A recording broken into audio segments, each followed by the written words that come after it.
Moj mikrofon sezone ide Gennaro Gattuso da objasni šta je on radi ove sezone.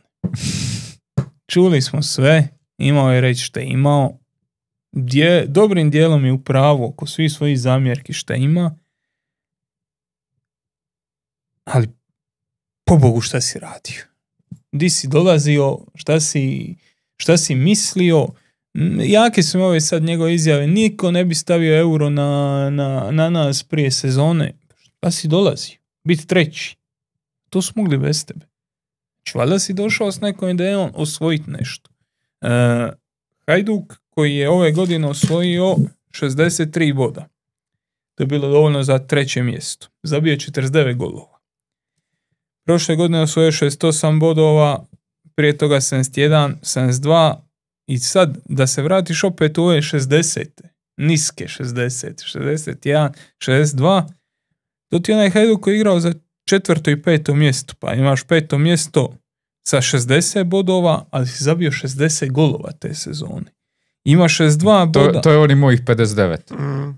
Ima 62 boda koji ti je bilo dovoljno za 4. mjesto te sezone, a si zabio 59 golova. Od kada je Lige 10, ovo je tek treći put da je Hajduk zabio manje od 50 golova.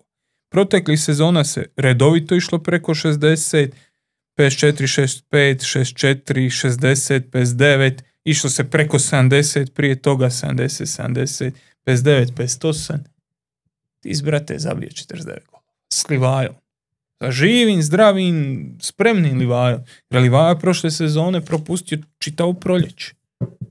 Ili nije bio zdrav, ili je imao problem sa gležnjem i sve ostalo, ili onaj zadnji dio stvarno nije uopće igrao. Ti, sa čovjekom koji je u vrhunskoj formi, ne možeš probiti 50 golova u sezoni. To mislim da je ogroman problem. Non stop je vrtio priču o nekvaliteti, dovedeni su igrači koje on htio.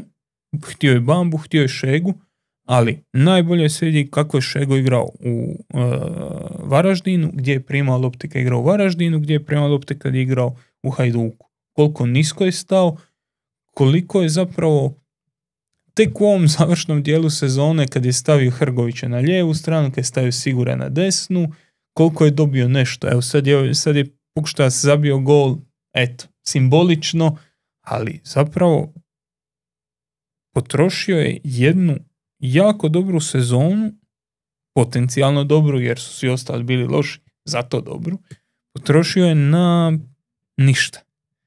I stoji ono što smo pričali na početku, ima on svoje pluseve, ima on svoje situacije gdje je mogao, ne znam, raspa se ta momčad, nije se raspala radi njega, bila je situacija gdje on tu momčad održao, gdje igrači njega slijede. Problem je samo što ga slijede u jamu u koju je on vodio. I ja bih volio da mu se sad da mikrofon, ali ne da se priča o upravi, o ovom onom. Jer to isto, ne znam, mora se vrlo razjasniti. Ne može biti istina da je uprava u krivu i da je on u krivu. Jer on je s ovom momčadi sigurno morao napraviti više.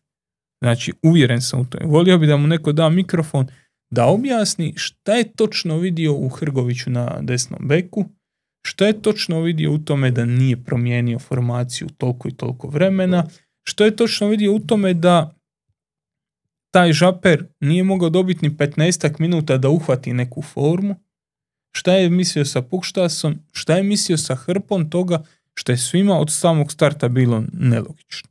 On je kupio dio navijača, on je kupio zapravo veliku većinu ljudi, njegove ljudske kvalitete su neosporne, ali njegove nogometne odluke su isto tako neosporno loše.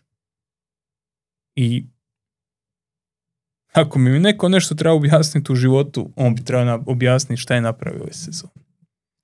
Ja se neću puno pomaknuti od Splita, ali moj mikrofon ipak u nekakvoj esenciji te nagrade više smo pričali o igračima, a ne o sucima i trenerima, tako da ja ću se zadržati na Hajdukovom vrataru.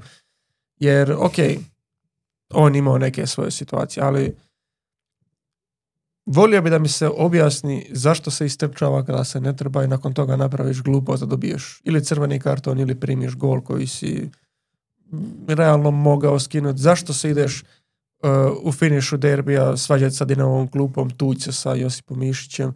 Zašto radiš te stvari?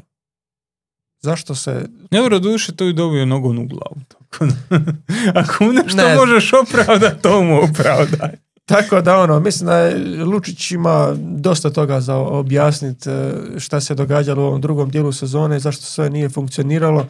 Tako da nekako ne bi se zadržao na jednoj situaciji gdje je neko napravio nešto neobjašnjivo, nego on imao par tih situacija koje su vrijedne toga.